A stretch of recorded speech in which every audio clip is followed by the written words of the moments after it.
Hello and welcome to this session about the importance of taking things slowly. Now, what do I mean by that? We live in an age of wonder. Technology has allowed us to have access to unimaginable amounts of information. Just about anything we would like to learn, we can learn. Go to YouTube, to the internet, videos, workshops, books. Huge amount of information is available to us. It's very easy to jump ahead.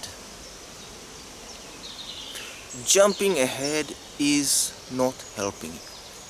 And that is maybe the most difficult part on how to explore your inner reality in this day and age. In the past it was much simpler. You would go to a teacher and a teacher will introduce a step-by-step approach where you can only be exposed to certain practices, techniques and ways of looking at things when you are ready. The teacher would guide you. Many people are not using any teachers. They are following all kinds of online workshops, courses, lectures, videos, books, etc. This allows you to very easily jump ahead. And this session is all about cautioning you not to do that. So I will start with an example. The modes of breathing. They're the most simple thing, the basic thing. There are 3 modes of breathing, and you all should know. We can breathe shallow breathing from the top of our chest. Shallow breathing is associated with stress and anxiety. We can take deep, relaxed abdominal breath, where our chest is not moving, but only our abdomen is going up and down. Deep abdominal breaths are associated with calm and relaxation. And we can breathe by using full yogi breath, or what is sometimes called 3-way breathing, which is a breathing technique that gives you not only relaxation and calm, but also a very strong sense of balancing and centeredness. Now, most people, when they start their journey, they breathe shallowly. The normal mode of breathing is shallow breaths from the chest. As soon as they start to practice and they realize about the different modes of breathing, it is only natural to want to jump to the best one. Of course, I'm going to do full yogi breath. I get everything. I get relaxation, I get balancing, centering, everything. Why should I bother with the middle stage? That is a mistake. To understand why this is a mistake, you need to realize that borrowed knowledge is not going to help you on this journey of inner exploration. The conclusions that other people have reached are of no use to you. You must develop your own insight. Your own insight can only be developed if you experiment yourself and take a step-by-step approach. For example, if you are now a person that normally breathes shallowly and you start to practice deep abdominal breathing, you will see a difference. By exploring the differences between how you feel when you breathe this way and how you feel when you breathe that way, you get to learn about yourself. You are performing experiments. These experiments are giving you results. And from these experiments and results, you derive inner knowledge. People can tell you what the effects of different ways of breathing on your being may be, but you need to experience that yourself. So if you start from shallow breathing, move to deep, relaxed abdominal breathing and stay there for a while. Examine yourself. Examine how it affects your mental state, your emotional state, your anxiety state, your stress levels. They will all change because you are now breathing differently. Only after you've done that should you go to the next step of practicing full yogi breath. Because then you'll be able to notice the differences in you. You didn't jump to the higher state. The stages are important. The insight that you get from practicing each of these stages is important. It is this insight that is going to give you progress on this path to self-exploration. So if you try to jump ahead, and it's very easy, you are missing on the whole thing. It's the way to get there that is important rather than to where you are going. This I heard. One time there was a preacher who was giving weekly sermons to his community. This preacher was known for giving boring, tedious sermons. Everybody was simply bored out of their mind. It was so dry, so without any spark, so boring. Eventually, people started to complain. The boss of this preacher came to him and told him, "Listen, this cannot continue any longer. I'm sorry. We are going to have to let you go. We are going to find somebody else. I wish you all the best. So please do your weekly sermon, this last one, and after that, go your own way. We do not need you anymore." The preacher says, "Okay," and goes to practice his last sermon. And as he goes, suddenly something inside of him changed. And he gives the best sermon that everybody has ever heard in their lives. Everybody is amazed, fascinated, absorbing, listening. Those who are the sinners begin to feel the fear of hell and wish to repent. Those who are righteous start to lick their lips. Their mouth is watering with anticipations of the delights of heaven. They are planning how they are going to enjoy their life in the heaven.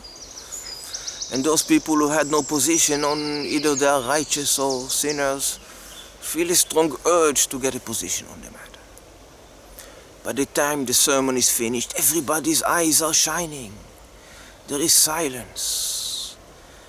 Everybody is deeply moved, uplifted. Well, the boss goes to the preacher and tells him, "Wow, now, tell me, how did you do this? How did you manage to make such a good sermon, and why were you so boring before?" The preacher replies, "In my previous sermons, I was speaking from my heart. This last sermon, I read it in a book." Well, at least that preacher is honest with himself. It's very easy when you start on this path of self-exploration to want to jump ahead. You hear all kinds of people telling you uplifting things, and you get excited. You get stimulated. Something inside of you wakes up. You want more.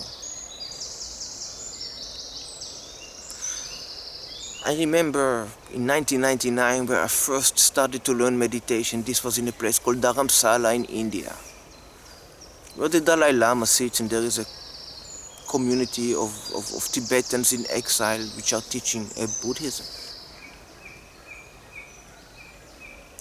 I experienced this phenomena myself, and I've noticed it with other people. You go there and they start to teach you about enlightenment and the Buddha and the suffering and how you can become a Buddha and end all suffering in the world. It gets your attention. You feel invigorated by this excitement. You feel a change has come in you. You walk around with shining eyes, believing, feeling this enlightenment within. Well, you have got no insight. You have simply been inspired by somebody else's talk. It's very easy to get inspired being in contact with inspiring people.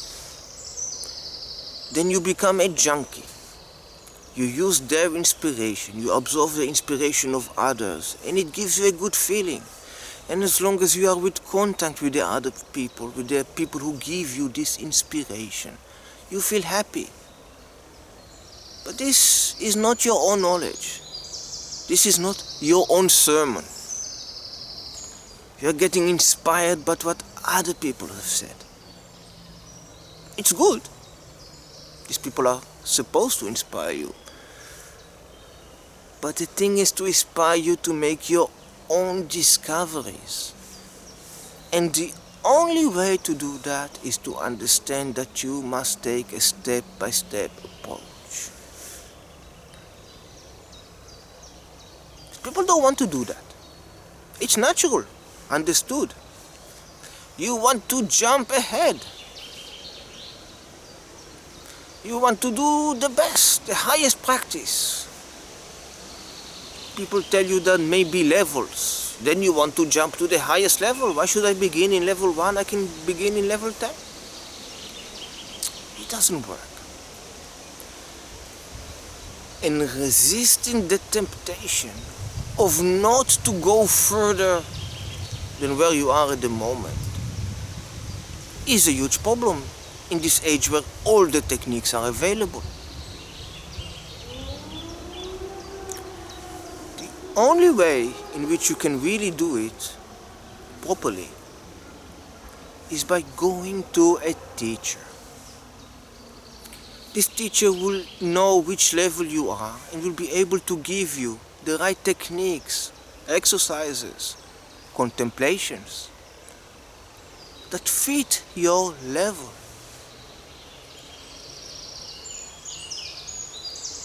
This is why the purpose of these talks, these discussions, is not for you to be hooked on these things or to look for other online such discussions.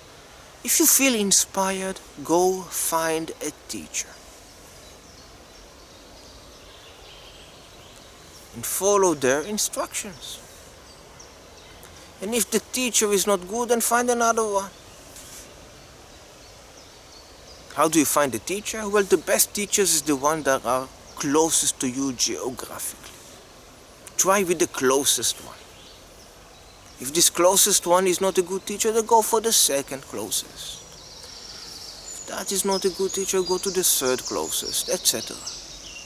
Very easy. But it's very important that if you want to progress, get a teacher. Because only a teacher will give you this step-by-step approach.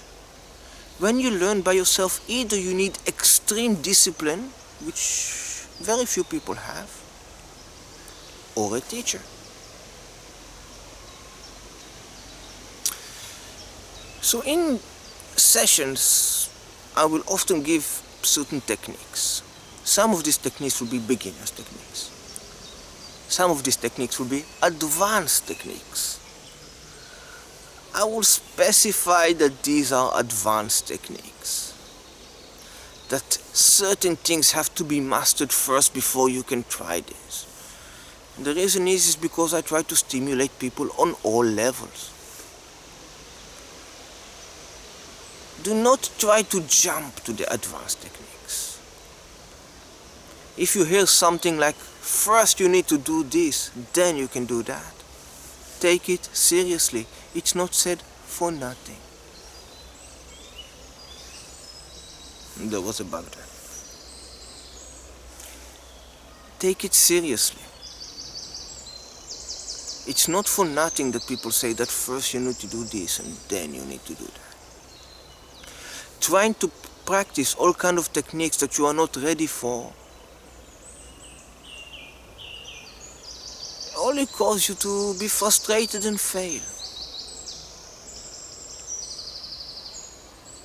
And there is another aspect to this, the last thing I will discuss.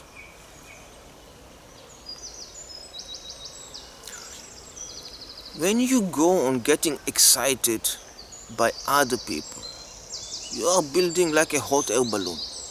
It's a bubble of air. It will burst. You feel so good, you feel so spiritual, you feel so calm, relaxed, because you are inspired, because the energies of the person who inspired you get basically absorbed in you. But as soon as a crisis comes, all this will leave you, because you have gained nothing yourself. If everything's happening okay in your life, you'll feel happy and excited because of this borrowed knowledge. But when it matters, in times of crisis, you will find that you do not have it anymore. And this is when you need it, isn't it?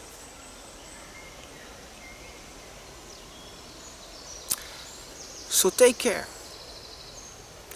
Maybe the most difficult thing in this day and age with the practice of inner exploration is to avoid the temptation of jumping too high when everything is available. That and being patient and persistent in your practice, these are the difficulties. But everybody can understand that being diligent in your practice is important. Many people don't understand that this is not a goal-oriented activity. The process of exploration itself is what you want. It is the process of exploration itself that will give you the realization that you are looking for. Well,